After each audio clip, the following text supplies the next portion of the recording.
Hello! Hi అండి అందరికి. మనందరికీ తెలుసు కదా! రీసెంట్‌గా 2 తెలుగు రాష్ట్రాల్లో చలి ప్రభావం అనేది తీవ్ర స్థాయిలో ఎక్కువైంది. అలాగే రీసెంట్‌గా వచ్చిన తుఫాను ప్రభావంతో కూడా చలి అనేది ఇంకొంచెం ఎక్కువైందనమాట. అయితే అందరూ నైట్ పడుకునేటప్పుడు కుంపటిని ఉపయోగిస్తున్నారనమాట. కుంపటి అంటే ఇదనమాట. ఇది యొక్క లాభం ఏంటి అంటే ఈ దీంట్లో బొగ్గులు ఉండటం వల్ల రూమ్ మొత్తాన్ని వేడిగా ఉంచుతుందనమాట. రూమ్ మొత్తం వేడిగా ఉంచడం వల్ల చలి ప్రభావం నుంచి తప్పించుకోవచ్చు.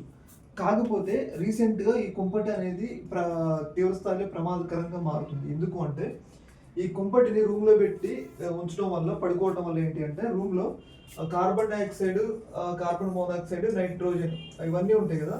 ఇవన్నీ ఏంటి అంటే, రూమ్ మొత్తం ఆక్యుపై చేసేసి ఆక్సిజన్ లెవెల్స్‌ని డిక్రీజ్ చేస్తుంది. అంటే ఆక్సిజన్ లెవెల్స్ O2ని డిక్రీజ్ చేస్తుందనమాట. అయితే దీనివల్ల ఏంటి అంటే, వాళ్ళకి తెలియకుండే నిద్రలో ఉన్నప్పుడు ఏమైతుందంటే వాళ్ళకి తెలియకుంటే ప్రాణాలు కోల్పోతున్నారు. రీసెంట్‌గా ఇలాంటి ఇన్సిడెంటే అరకులో జరిగింది. అరకులో జరిగి ఇద్దరు చనిపోయారనమాట. అయితే ముందుగా ఎలక్ట్ కోసం ఈ న్యూస్ అయితే చెప్తున్నాను. ఇంకోటి ఏంటి అంటే గతంలో గూడా ఈ కుంపటి వల్ల చాలామంది చనిపోయారనమాట.